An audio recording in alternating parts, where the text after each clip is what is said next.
आज हम एक डिश बना रहे हैं फ़िश पुलाव। फ़िश पुलाव के लिए हमें क्या क्या चाहिए, इसके लिए हमें मच्छी हमने ली है ये कोरोड़ो मच्छी। तो कोरोड़ो मच्छी के लिए सबसे पहले हमें ये आधा किलो हमने जो मच्छी ली है इसको हमने नमक और हल्दी और थोड़ा धनिया लगा के इसको रख दिया है। उसके अलावा हमारे पास चावल है, आधा किलो चावल है, टमाटर इसमें शामिल करेंगे, प्याज इसमें शामिल करेंगे और इमली का जो है वो इसमें शामिल करेंगे, जीरा है, लाल मिर्च है, अदरक लहसुन है और नमक और हल्दी है, बाकी हरे मसाले उसमें हम शामिल करेंगे। तकरीबन 200 ग्राम इसमें ऑयल हम शामिल करेंगे। तो अभी हम डालेंगे इसमें फ़िश कोरोड़ो फ़िश इसी तरह से। मुझे नाम याद रहेगा, इसका नाम याद रहेगा। और ये इसी तरह अच्छी तरीके से हम फ्राई करेंगे। क्योंकि मच्छी कोई भी हो वो उसको अपने अलग अलग तरीके से बनती है। जैसे तवा फ़िश बनती है, जैसे फ़िश का सालन बनता है। तो इसमें किस बात का ख्याल? इसका यूज़ उसकी फ्राई करके इसके बाद हम ये मच्छी निकाल लेंगे।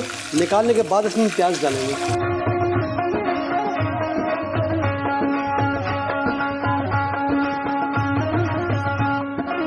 जो हमारे नाजरीन हैं जो देख रहे हैं, तो आप लोग पेन कॉपी ले लें और अपना मच्छी का पुलाव ये ज़रूर घर में बनाएं। ये इसी तरह इसको निकाल दिया है, इसको यहाँ रख देंगे इसको साइड पे। अभी इसके अंदर हम डालेंगे प्याज। ओके, इसी ऑयल के अंदर प्याज डालें, ठीक है। इसमें जब आप पुलाव खाओगे तो आपको जायका आना चाहिए चावल के अंदर भी, फ़िश का जायका। बंदा बाद लोग फ़िश नहीं खाते, खाली चावल खाते हैं, तो उसमें फ़िश का भी जायका आना चाहिए इसके अंदर। प्याज जो है ब्राउन हो चुके हैं। अभी इसमें अदरक लहसुन की पेस्ट डालेंगे, इसको थोड़ा और हल्का सा इसको ब्राउन करेंगे। साथ में हमने इसमें डालेंगे सफ़ेद ज़ीरा जो है 1 चम्मच इसमें डालेंगे। इनकी करनी भुनाई अच्छी तरह से, और साथ में डालेंगे इसमें टमाटर। अब इसमें हम तकरीबन 3-4 अदद जो है टमाटर उसमें शामिल करेंगे। मसाले को अच्छी तरह से भूनेंगे इसको, और इसको थोड़ा और पकने देंगे ये इस तरह टमाटर को। टमाटर थोड़े गल जाएंगे अच्छे तरीके से, थोड़ा ढक्कन देंगे, इसको बंद कर देंगे हल्का सा, तो टमाटर अच्छी तरीके से गल जाए। अब हम इसमें लाल मिर्च जो है ये पाउडर ये हम इसमें डालेंगे 1 चम्मच, और मेथी है वो भी इसमें 1 चम्मच मेथी, सूखी मेथी जो है वो इसमें डालेंगे। ये हल्दी जो है आधा चम्मच वो इसमें शामिल करेंगे।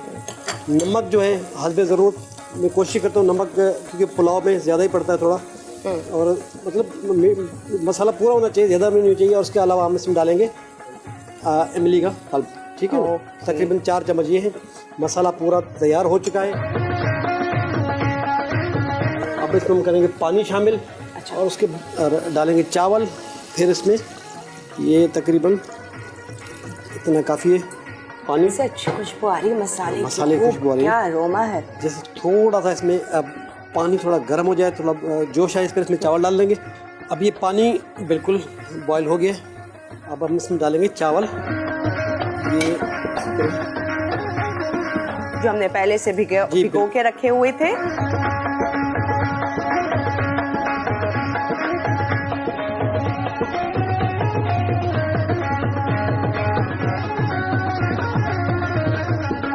अब ये दम पे जाएगा।